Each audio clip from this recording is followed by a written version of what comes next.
Hello everyone. Today we will discuss about heteropolysaccharide. Heteropolysaccharide means complex carbohydrate जिनमें repeating unit दो या दो से ज़्यादा तरह की हैं. टू और more than two type of repeating units are there. पीछे हमने होमोपॉलीसैकेराइड पढ़ा where repeating unit was one. आज हम पढ़ेंगे कुछ एग्जाम्पल हीट्रोपॉलीसैकेराइड के जिनमें रिपीटिंग यूनिट दो या दो से ज़्यादा टाइप की है. सो first example which we will discuss today is agar or agar. It is made up of two different type of polysaccharide. One is agarose and agropectin. So agar is having two polysaccharide. One is agarose and agropectin. जैसे हमने starch में पढ़ा था, starch में दो polysaccharide हैं glucose के, amylose and amylopectin. In the same way agar के अंदर प्रेजेंट है एग्रोज एंड एग्रोपेक्टिन.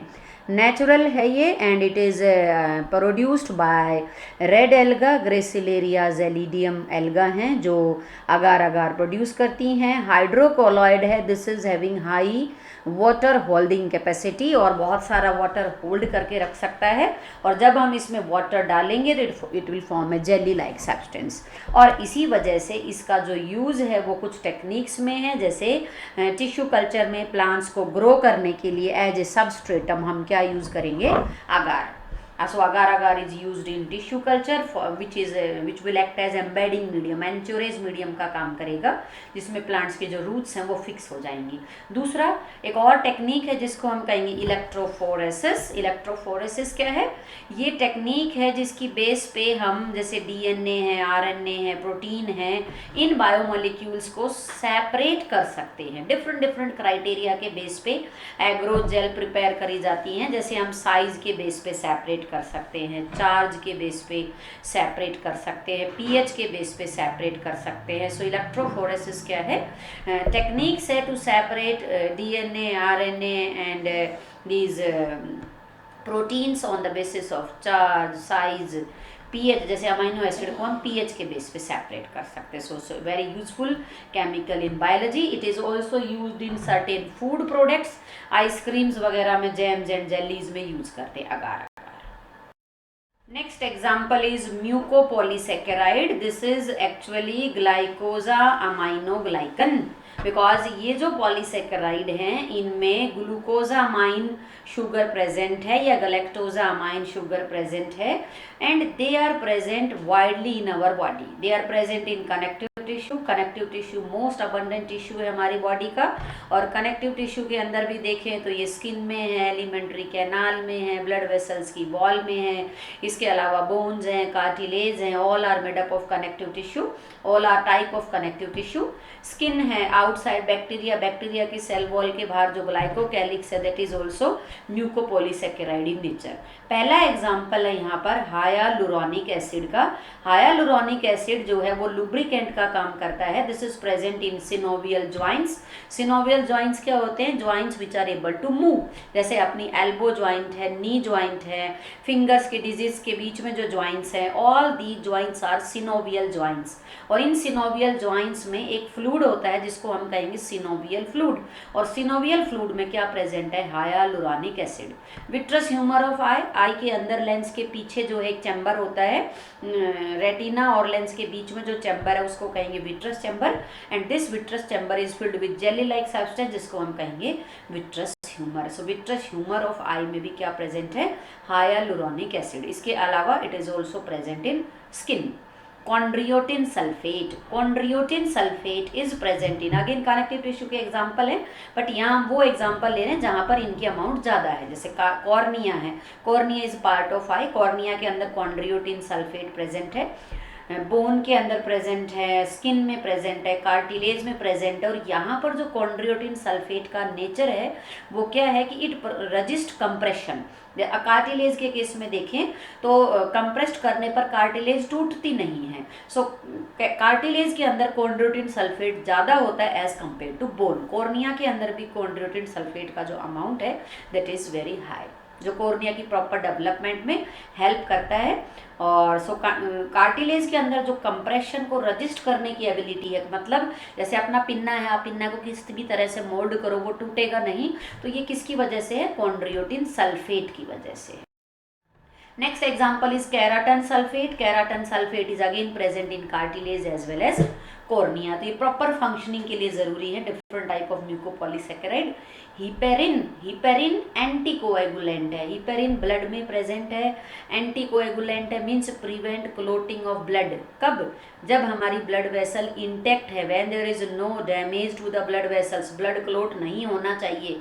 जैसे कुछ लोगों में क्या होता है कि इंटेक्ट ब्लड वेसल में क्लोट फॉर्मेशन होता है, जिसकी वजह से ब्लड सप्लाई उस पर्टिकुलर ऑर्गन में अफेक्ट हो जाती है। अगर ऐसा हार्ट में होता है तो उसको कहेंगे हार्ट अटैक, और ब्रेन में होता है तो उसे हम कहेंगे स्ट्रोक। सो यहाँ पर जो हिपेरिन है that is acting as anticoagulant, prevent clotting of blood. Actually heparin करता क्या है? ब्लड क्लोटिंग में एक प्रोटीन इन्वॉल्व है, थ्रोम्बिन। प्रोसेस ऑफ क्लोटिंग के दौरान prothrombin is activated into thrombin, and thrombin क्या करेगा? वो फाइब्रिनोजन को फाइब्रिन में कन्वर्ट करेगा, जिसकी वजह से क्लोट बनता है। ये अभी याद करने की जरूरत नहीं है, फिजियो के अंदर पढ़ेंगे सर्कुलेशन सिस्टम में। सो थ्रोम्बिन प्रोटीन, ये आपको याद होना चाहिए, ब्लड में कौन सा प्रोटीन है? थ्रोम्बिन। और थ्रोम्बिन प्रोटीन को एक्टिवेट नहीं होने देता। कौन? हिपेरिन। हिपेरिन एंटी थ्रोम्बिन 3 के साथ बाइंड करेगा और एक्टिवेट करेगा इसे, तो जिसकी वजह से थ्रोम्बिन क्या नहीं हो पाएगा? एक्टिवेट। कैसे समझेंगे? एंटी थ्रोम्बिन 3 थ्रोम्बिन को इनहिबिट रखता है, और हिपेरिन एंटी थ्रोम्बिन 3 को एक्टिवेट करेगा ताकि वो थ्रोम्बिन की एक्टिवेशन को इनहिबिट करे। So with the result thrombin is not able to convert fibrinogen into fibrin. One more example of mucopolysaccharide is peptidoglycan or murine. This is found in cell wall of bacteria. Cell wall के structure के base पे bacteria दो तरह के हैं, gram positive and gram negative. Gram positive bacteria के cell wall में peptidoglycan content ज़्यादा है, जबकि ग्राम नेगेटिव में पेप्टाइडोग्लाइकन कम है। तो peptidoglycan is a carbohydrate, complex carbohydrate, heteropolysaccharide, mucopolysaccharide, अलग अलग क्राइटेरिया के बेस पे हम कह रहे हैं। और I hope you are able to understand. कहाँ प्रेजेंट है? Cell wall of bacteria. Now this peptidoglycan is a polymer of 2 type of sugar, one is NAG and one is NAM, N acetyl glucosamine and N acetyl muramic acid. यहाँ पर देखिए structure को थोड़ा सा discuss करेंगे, ज़्यादा डिटेल में लर्न करने की जरूरत नहीं है, 3-4 पॉइंट याद रखेंगे।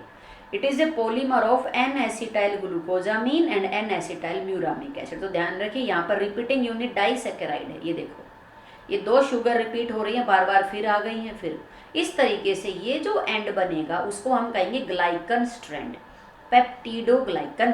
ग्लाइकन वर्ड यूज होता है कार्बोहाइड्रेट के लिए, पॉलीसेकेराइड के लिए। यहाँ पर ग्लाइकन किसको कहा है? Glycan is long strands of 2 different type of sugar.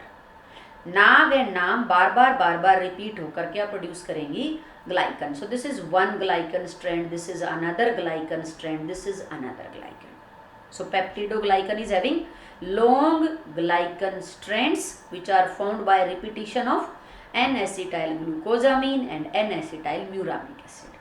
इसके बाद ये जो डायग्राम दिखाया है, ये यहाँ पर इन्होंने क्रॉस लिंकिंग शो करी है। 2 ग्लाइकन स्ट्रैंड आपस में एक टेट्रापेप्टाइड से जुड़े हैं। Tetrapeptide means having 4 amino acids, chain having 4 amino acids joined together by peptide bond, not disulfide, joined together by peptide bond. So नाम आपको यहाँ याद करने की ज़रूरत नहीं है कि कौन कौन से अमीनो एसिड है, आप ये ज़रूर याद रखेंगे। ये हमने पीछे भी बताया था कि इनकी जो सेल वॉल है उसमें L अमीनो एसिड भी है और D अमीनो एसिड, कि प्रोटीन सिंथेसिस में सारे अमीनो एसिड कौन से होंगे? L, और इनकी सेल वॉल के अंदर L और D अल्टरनेटिंग मैनर में प्रेजेंट है। तो ये जो क्रॉस लिंकिंग है that is by tetrapeptide, right. और एक ये पेंटाग्लाइसिन का क्रॉस लिंक है, ये देखो यहाँ पर जो रेड सिंबल से शो किया है, इसमें सारे के सारे ग्लाइसिन रेजिड्यू हैं, तो जिससे क्या है कि जो टेट्रापेप्टाइड है वो आपस में जुड़े हुए हैं, right. So this is peptidoglycan और म्यूरिन। क्या क्या पॉइंट याद रखेंगे? Present in cell wall of bacteria, gram positive में ज़्यादा है, ग्राम नेगेटिव में कम है, हीट्रोपॉलीसेकेराइड है, कॉम्प्लेक्स कार्बोहाइड्रेट है, नाइट्रोजन कंटेनिंग कार्बोहाइड्रेट है, N acetyl glucosamine N acetyl muramic acid का पॉलीमर है, और जो ग्लाइकन स्ट्रैंड्स हैं they are joined together by tetrapeptide having D as well as L amino acid. अब यहाँ पर हम पढ़ेंगे दो एंटीबायोटिक्स, वन इज पेनिसिलिन। दो एग्जाम्पल हम पढ़ेंगे। फर्स्ट है penicillin. Penicillin is antibacterial, kill the bacteria. कैसे? Penicillin inhibit cross linking of this glycan strand। Penicillin की वजह से जो ग्लाइकन स्ट्रैंड्स है उनका जो है क्रॉस लिंकिंग नहीं हो पाएगा। इसका मतलब जो ये यहाँ पर आपस में जुड़े हुए हैं, जो क्रॉस लिंकिंग है दैट इज़ नॉट पॉसिबल। तो जिसकी वजह से क्या होगा कि सेल वॉल प्रॉपरली सिंथेसाइज नहीं हो पाएगी। ध्यान रहे क्रॉस लिंकिंग की ज़रूरत कब है? जब सेल वॉल नई बननी है, और सेल वॉल नई कब बनेगी? जब बैक्टीरिया रिप्रोड्यूस करेंगे। सो पेनिसिलिन नॉर्मल जो डोरमेंट बैक्टीरिया है, डोरमेंट का मतलब जो which are not able to divide, जो अभी डिवाइड नहीं कर रहे हैं, they are under condition of dormancy, उन पे पेनिसिलिन का कोई भी इफेक्ट नहीं होगा। पेनिसिलिन कौन से बैक्टीरिया को किल करेगी? Which are rapidly dividing, because जैसे ही बैक्टीरिया डिवाइड करेंगे नई सेल वॉल बनेगी और वो सेल वॉल नहीं बन पाएगी, क्योंकि पेनिसिलिन किसको इनहिबिट करता है? क्रॉस लिंकिंग को। तो अगर नई सेल वॉल नहीं बन पाई है, cell membrane is thin flexible, water की एंट्री होगी या वाटर का एग्जिट होगा डिपेंडिंग ऑन एनवायरनमेंट। अगर बाहर का एनवायरनमेंट हाइपोटोनिक है तो वाटर बाहर आएगा, अगर हाइपोटोनिक है तो वाटर अंदर जाएगा और बैक्टीरिया की क्या हो जाएगी? Death. So those bacteria who are dividing they can be killed by penicillin, क्योंकि पेनिसिलिन किसको इंटरफेयर कर रहा है? Cross linking of peptidoglycan. So penicillin is an antibiotic which inhibit growth of bacteria by inhibiting synthesis of wall. आप simple इतना सा याद रखेंगे कि जो पेनिसिलिन है वो सेल वॉल सिंथेसिस को इंटरफेयर करता है, cross linking of glycan strands को इंटरफेयर करता है, जिसकी वजह से जो बैक्टीरिया नए बने हैं they will burst, lyse and finally it will lead to death. एक दूसरा एंटीबैक्टीरियल सब्सटेंस है जो लाइसोजाइम। अब हम पढ़ेंगे लाइसोजाइम करता क्या है। लाइसोजाइम एक्चुअली करेगा, लाइसोजाइम ग्लाइकोसिडिक बॉन्ड को ब्रेक करेगा। लाइसोजाइम किसे ब्रेक करेगा? ग्लाइकोसिडिक बॉन्ड को। कहाँ प्रेजेंट है? ये देखो, ये बीटा 1,2,4 ग्लाइकोसिडिक बॉन्ड है। यहाँ पर N acetyl glucosamine and N acetyl muramic acid के बीच में कौन सी बॉन्ड है? Beta 1,2,4 glycosidic bond, and this bond is hydrolysed by lysozyme. So ध्यान रहे लाइसोजाइम उन बैक्टीरिया को भी किल कर सकता है which are not dividing, because ये क्या करेगा? ये सेल वॉल को हाइड्रोलाइज करेगा, और सेल वॉल को हाइड्रोलाइज करने से क्या होगा? सेल वॉल नहीं रहेगी एंड फाइनली जो बैक्टीरिया हैं वाटर एंट्री करने की वजह से क्या हो जाएंगे? Burst and they are not able to survive.